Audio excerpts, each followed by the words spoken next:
Afternoon everyone, welcome back to my channel. कैसे हैं आप सब लोग। आज हम लोग बात करेंगे मैथ्स के बारे में। मैथ्स जिसके नाम से सबको डर लग जाता है जनरली, बट येस काफ़ी बच्चे ऐसे होते हैं जिनका मैथ्स बहुत स्ट्रांग होता है, स्पेशली जो मैथ्स बैकग्राउंड के होते हैं। और लेकिन काफ़ी बच्चे, मैक्सिमम बच्चे वैसे होते हैं जिनको मैथ्स का नाम सुनते ही बहुत डर लग जाता है, स्ट्रेस में आ जाते हैं, क्वेश्चन सॉल्व करते रहते हैं, बस सॉल्व नहीं होते हैं तो हम डीमोटिवेट हो जाते हैं, फ्रस्ट्रेट हो जाते हैं, गुस्सा आने लग जाता है। बस हमारे दिमाग में ये होता है कि हमसे मैथ्स नहीं होगा।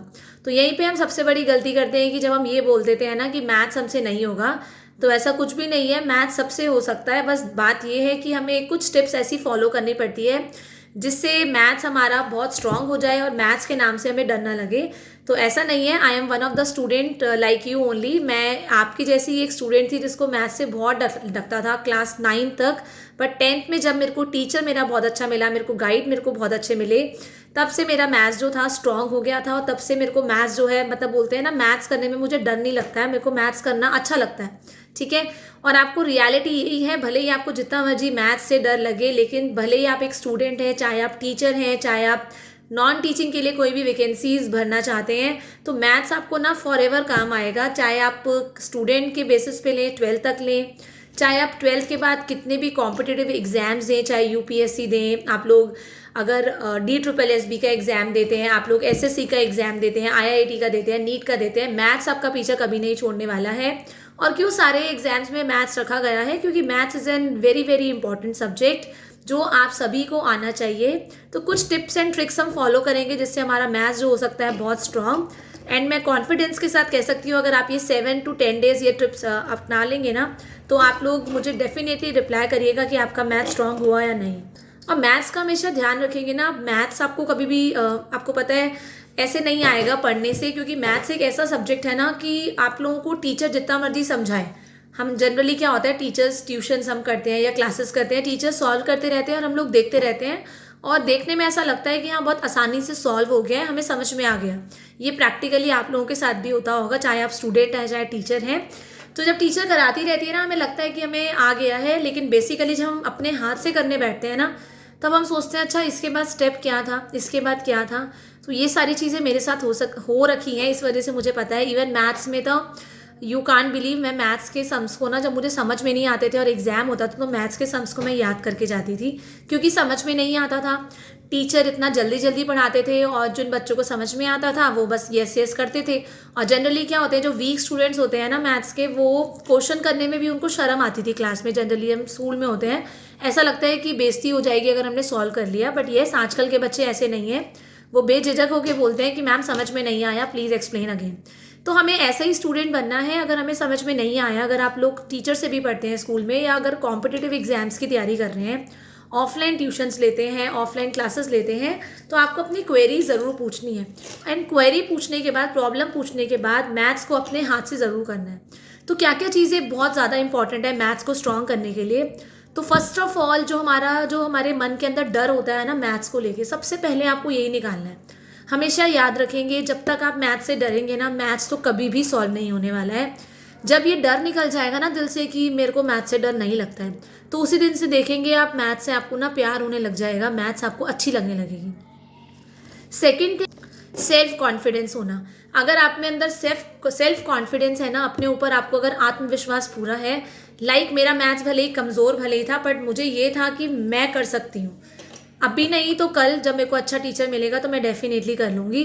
तो आपको अपने ऊपर ना सेल्फ कॉन्फिडेंस ज़रूर बना के रखना है। अपने से ज़्यादा भरोसा आपको किसी पे नहीं, कभी भी नहीं करना है। आप चाहें तो कुछ भी कर सकते हैं।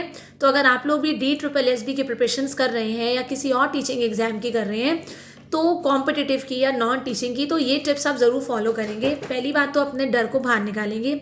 दूसरी चीज़, अपने ऊपर सेल्फ कॉन्फिडेंस पूरा रखेंगे कि आप, मेरे को भरोसा है कि मैं कर सकती हूँ, मैं कर सकता हूँ। Third cheese, I will not give up. Generally क्या होता है, बच्चे क्वेश्चन सॉल्व करते रहते हैं, आंसर नहीं निकलता है, तो वो क्या करते हैं, फिर दोबारा सॉल्व करके देखते हैं, फिर नहीं निकलता है, तो हम गिव अप कर देते हैं, मुझसे नहीं हो पाएगा। और गुस्सा, फ्रस्ट्रेशन, हमें इतनी टेंशन, सर में दर्द होने लग जाता है कि नहीं होने वाला है। तो आपको तीसरी चीज़ ये करना है कि ये चीज़ अपने अंदर दिमाग में रखनी है कि I will not give up. मैं हार नहीं मानूंगी, मैं हार नहीं मानूंगा, मैं फिर से एक बार दोबारा कोशिश करूँगा।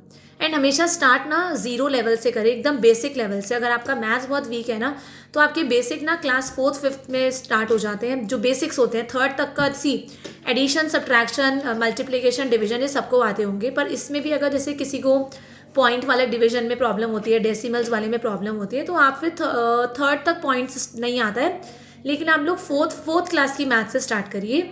बेसिकली जब आप DSSB की तैयारी कर रहे हैं ना, तो जनरल मैथ्स के अंदर आपको 4th से लेके 8 तक का आपको मैथ्स आना चाहिए। क्योंकि जनरली जनरल मैथ्स, क्योंकि जनरल पेपर है तो जनरली चीज़ें पूछी जाएंगी। क्योंकि स्पेसिफिक टॉपिक्स जो है ना, स्पेसिफिक डिफिकल्ट टॉपिक्स आपके क्लास 9 से शुरू होते हैं। 8 तक के टॉपिक्स होते हैं, it is general for everyone, वो सबको आने चाहिए। चाहे आप हिंदी की टीचर हैं, चाहे आप मैथ्स की टीचर हैं, साइंस की हैं, सोशल साइंस की है, कंप्यूटर की है, हर एक को वो आने चाहिए। तो इस चीज़ का आपको ध्यान रखना है कि आपको 4th से लेके 8 तक का मैथ ज़रूर करना है फॉर DSSB और KVS, NVS, किसी की पेपर के लिए। देन जब किसी भी कंसेप्ट को करेंगे, जब आप कहते हैं ना, और आपको पता है जब हम कॉम्पिटिटिव एग्जाम्स की तैयारी करते हैं, हमारे पास बहुत लिमिटेड टाइम पीरियड होता है, हमारे पास टाइम कम होता है। इवन DSSB के एग्जाम में 35 से 36 सेकेंड्स मिलते हैं आप लोगों को पेपर एक क्वेश्चन सॉल्व करने के लिए। आप स्पीड कैसे बढ़ेगी? स्पीड बढ़ेगी प्रैक्टिस से। भले ही आपको नॉलेज है, फॉर एग्जाम्पल मेरे को नॉलेज है मैथ्स की, पर मैं एक क्वेश्चन में अगर 10 मिनट लगा रही हूँ करने में, तो मैं पेपर को पूरा ही नहीं कर पाऊंगी। तो आपको ये याद रखना है, ये नहीं होना चाहिए कि मेरा तो मैथ्स अच्छा है, मुझे आता है। अच्छे के साथ साथ आपकी स्पीड अच्छी होना बहुत ज़रूरी है। और स्पीड कहाँ से आएगी? आपकी प्रैक्टिस से। प्रैक्टिस जब प्रैक्टिस करते रहेंगे तो क्या होंगी? आपकी कैलकुलेशन स्ट्रांग होंगी। जब हम होता है ना कैलकुलेशन, जब हम करते रहते हैं तो हमारी कैलकुलेशंस अपने आप स्पीड में आ जाती हैं। और जनरली बच्चे क्या करते हैं उस टाइम पे, अगर उनको क्वेश्चन भी आते हैं, स्पीड भी अच्छी है, बहुत जल्दी से क्वेश्चन सॉल्व कर लेते हैं, लेकिन एंड में जब देखते हैं आंसर नहीं आता है। क्यों?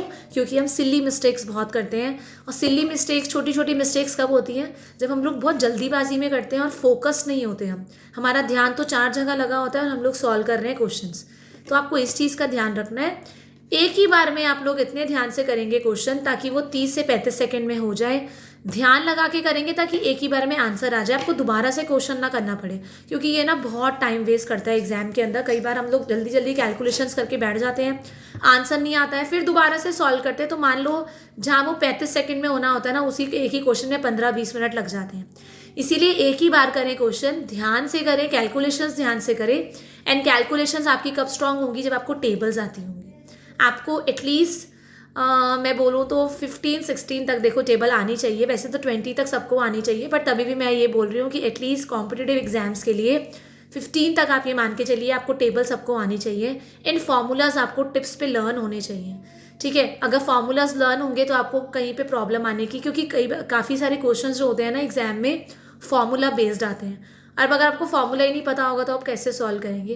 तो फार्मूला का आप क्या कर सकते हैं ना, क्लास 4 से लेके 8 तक जितने भी फार्मूलाज आपको आ रहे हैं उसका आप एक चार्ट बना सकते हैं। एक चार्ट में A4 साइज शीट में उसे किसी डोर वगैरह पे पेस्ट कर दीजिए, डबल साइडेड से या सेलो टेप से। और इस ऐसे डोर पे करें, मतलब आपका जहाँ पे स्टडी रूम है ना, आप लोग मतलब निकलते पढ़ते रहे, वहाँ पे गुजरते रहे, ताकि आपकी नज़र उस पर रहे। जनरली क्या होता है, हम जो चीज़ें रोज़ देखते हैं तो हमें वो हमारी मेमोरी में क्या हो जाती है, वो परमानेंटली फिक्स हो जाती है।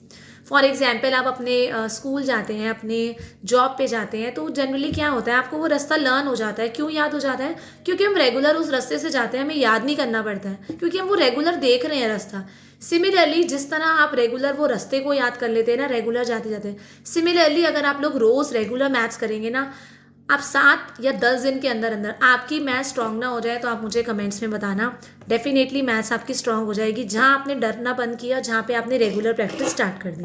एंड यूट्यूब के बजाय ना अपनी बिगनिंग NCERT से करें। पहले NCERTs में ना क्वेश्चंस होंगे, क्लास 4th का करिए, 5th की बुक करिए कंप्लीट, 6th की करिए। मैं आपको और ना एक एक सब्जेक्ट को एक एक बार करें। अगर मैथ्स कर रहे हैं ना तो 15 दिन के लिए फिर एक बार मैथ्स ही कर लीजिए। अगर मैथ्स आपको लगता है कि DSSB की तैयारी कर रहे हैं, सबसे कमज़ोर मेरा मैथ्स ही है। क्योंकि जनरली बच्चे क्या करते हैं, हिंदी, इंग्लिश और रीजनिंग कर लेते हैं कि ये थोड़े आसान सब्जेक्ट्स हैं और स्कोर हो जाएगा। अब मैथ्स में ही जनरली क्या होता है, बच्चे क्या होते हैं, वीक होते हैं। एटलीस्ट जो बायो के स्टूडेंट्स होंगे, सोशल साइंस के होंगे, वो मैथ्स में कमज़ोर होते हैं। तो मैथ्स में उनके जो मार्क्स होते हैं वो कम हो जाते हैं, मेरिट में क्या कर जाते हैं, कम हो जाती है मेरिट। अब मैथ्स एक ऐसा सब्जेक्ट, अगर आपका मैथ्स स्ट्रॉन्ग है ना, क्योंकि काफ़ी बच्चों का मैथ्स स्ट्रॉन्ग नहीं होता, ठीक है, मैथ्स वालों का ही जनरली स्ट्रॉन्ग होता है। तो अगर आप मैथ्स में अपनी पकड़ बना लेंगे, मैथ्स अपना स्ट्रॉन्ग कर लेंगे ना, तो आपको बाकी बच्चों के कंपैरिजन में मेरिट बहुत अच्छी जाने के चांसेस हैं। अब वो कैसे होगी, जब आप लोग क्या करें, प्रैक्टिस करेंगे। तो आप क्या करिए, पहले क्लास 4 से जब मैथ्स को स्टार्ट करेंगे, एक एक चैप्टर करिए, आराम से करिए, मैथ्स का एक रजिस्टर बनाइए, फार्मूलाज एक चार्ट पे लिखते जाइए, जो जो फार्मूलाज आपके सामने आ रहे हैं, कन्फ्रंट हो रहे हैं, और सॉल्व एग्जाम्पल से स्टार्ट करिए। सी 5th तक का तो आराम से हो जाएगा, 6th क्लास से अगर जैसे आपको लग रहा है तो पहले आप सॉल्व एग्जाम्पल्स करिए। सॉल्व एग्जाम्पल्स में क्या होगा, आपको पता लग जाएगा कि क्या वे है करने का, ठीक है। वैसे तो यूट्यूब पे भी काफ़ी टीचर्स हैं, आपको पता है कि Rakesh Yadav sir is there, जहाँ पे आपको बिल्कुल बेसिक से नंबर सिस्टम से मैथ्स सिखाएंगे। Then Aditya Ranjan sir is there, जो आपको मैथ्स बहुत अच्छा करा सकते हैं। देन मैंने आपको डियर सर का चैनल बताएगा, जहाँ पे आपको डियर सर के चैनल पे आपको क्या एक्चुअली कॉम्पिटेटिव एग्जाम की वहाँ पे तैयारी होती है, तो वहाँ पे ना आपको शॉर्टकट्स मिलेंगे, क्योंकि मैथ्स में आपको शॉर्टकट्स बहुत ज़रूरी है एग्जाम के लिए, अगर टाइमली सॉल्व करना है। बट शॉर्टकट कब करेंगे, जब आपको लॉन्ग कट्स आते होंगे, क्योंकि बोलते हैं ना, there is no way to shortcut, there is no shortcut for success. तो जो शॉर्टकट अब लगा रहे हैं ना, वो कभी ना कभी लॉन्ग कट से निकले थे। तो लॉन्ग कट्स पहले करिए, एनसीईआरटी करिए, सॉल्व एग्जाम्पल्स करिए, टेक्स्ट बुक एक्सरसाइज करिए, उसके बाद आप लोग थोड़ा यूट्यूब पे आइए, ठीक है। देन जब अपने हाथों से करेंगे ना, अपनी मिस्टेक्स को देखिए, कहाँ पे आप अटक रहे हैं, कहाँ पे आपको सिली मिस्टेक्स हो रही हैं, उस चीज़ को पकड़ के आपको फिर दोबारा से वो क्वेश्चन सॉल्व करना है। हार नहीं माननी है, मैंने आपको पहले बताया, I will not give up, ये चीज़ अपना ध्यान में रखनी है कि गिव अप नहीं करना है। एंड सबसे बड़ी चीज़ हम क्या करते हैं, सोल्यूशंस पहले, हम क्वेश्चन देखने से पहले ना हम सोल्यूशंस पे आ जाते हैं, सोल्यूशंस पे नहीं देखने हैं, क्योंकि सोल्यूशंस जब देखेंगे ना, आपको लगेगा अरे ये तो बड़ा आसान है, मैं ऐसे ऐसे करके देखता हूँ, और फिर हम अटक जाते हैं। तो सोल्यूशंस पहले शुरू में नहीं देखने हैं, पहले अपने आप से ही सॉल्व करके देखना है। एंड जब भी क्वेश्चन रीड करें ना, उसको थोड़ा रियल लाइफ सिचुएशंस पे लगाइए।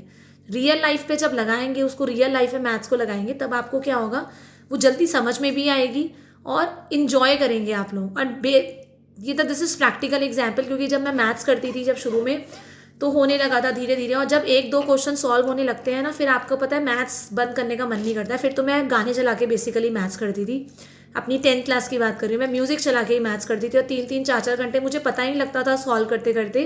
एंड बेसिकली जो मेंसुरेशन का टॉपिक था, वो मेरा फेवरेट टॉपिक था, जहाँ पे कोन बनाने पड़ते थे, सिलेंडर थे, स्फीयर्स थे, वो मेरे फेवरेट टॉपिक था। तो आपको इस चीज़ का ध्यान रखना है कि मैथ्स आपको रियल लाइफ सिचुएशंस पे लगानी है, पहले उसको आप अपने बेसिक को क्लियर करेंगे। और हर एक टाइप के 3-3 4-4 क्वेश्चन ज़रूर करें। आप a+b के होल स्क्वायर का क्वेश्चन है, आप एक क्वेश्चन करके नहीं, बिल्कुल सेम इजी क्वेश्चन से स्टार्ट करेंगे, और 4-4 5-5 क्वेश्चन करते रहिए एक जैसे। फिर टाइप 2 पे आइए, थोड़ी मुश्किल पे आइए, फिर थोड़े मुश्किल पे आइए।